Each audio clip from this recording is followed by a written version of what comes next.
Hi everyone. Today's video is on muscle memory. Have you been exercising regularly for a while but you're finding that you just aren't getting the results that you want? Well, you can blame that, at least in part, on your muscle memory. So what is muscle memory? What we really mean are habits, muscle habits. And a habit, of course, is a behavior pattern that's been practiced often enough and strongly enough that it's become embedded in your subconscious brain. Do you remember when you were first learning to drive and you had to focus intently on making sure that your foot went to the brake pedal and not the gas pedal? But now, after all this practice that you've done, you don't have to think about it at all. Your foot knows right where to go, and in an instant. That's muscle memory. So what do we want to do with this information? Consider this. The experts are saying that around 95% of our behaviors are driven by our subconscious. Uh-oh. So that means when you've been exercising that you've only been conscious 5% of the time? Yeah, kinda. Pretty much. So, what we want to do, if we want new results, better results, the results that we want, we're going to have to develop some new muscle memory. We're going to have to work hard on getting conscious of what we're doing, of what our old habit patterns are, and trade them in for some new ones.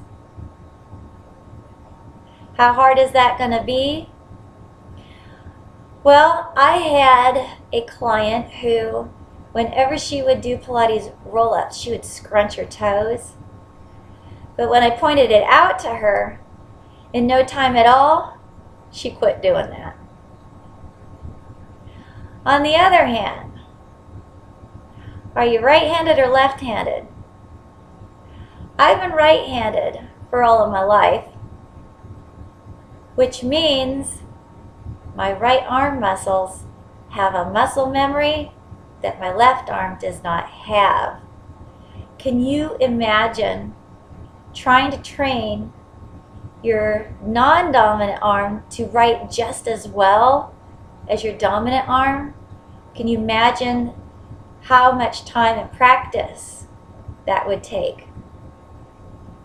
Or consider the person who is learning a new language, that they might learn the words of a new language right away. But what about that accent that lingers? What's that? Yep, you got it. That's muscle memory again. Yeah, we have muscles in our mouth, and since childhood we were learning not just to speak a language, but to speak a language in a certain way.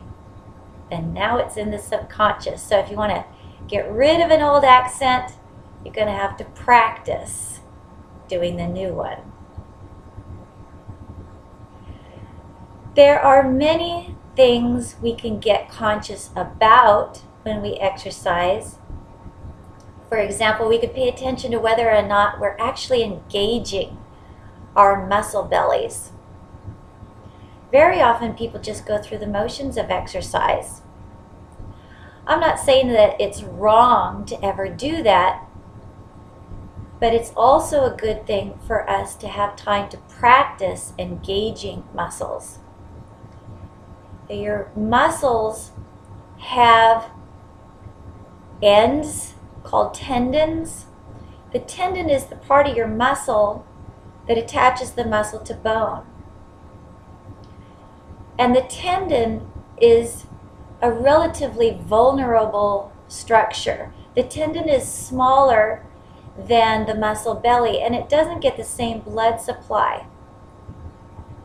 So when you're not engaging your muscle bellies very well, what that means is you're overtaxing the tendons, and you'll be overtaxing other important structures that aren't designed to do the work either, like your ligaments and other joint structures.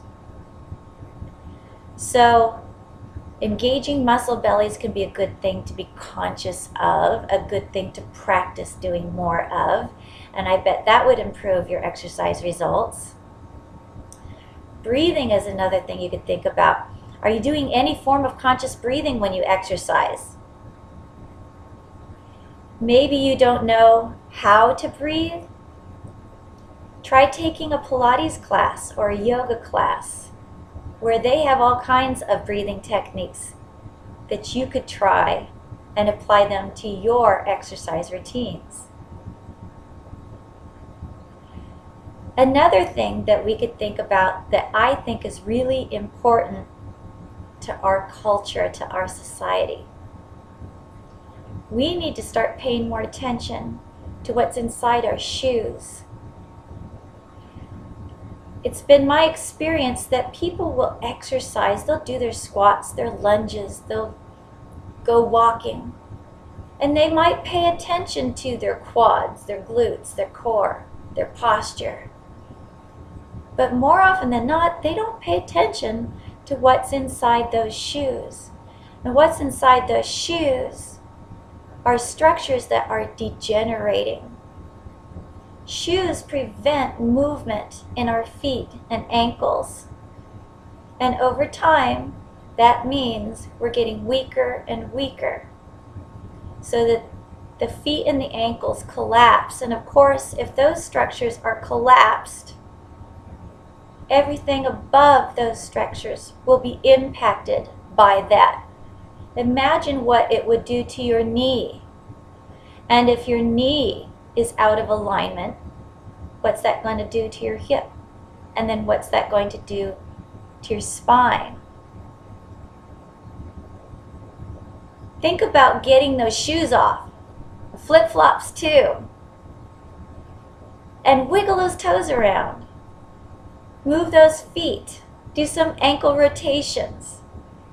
Maybe you have opportunity to take an exercise class like a ballet bar class where they'll do exercises that utilize the feet and ankles a lot.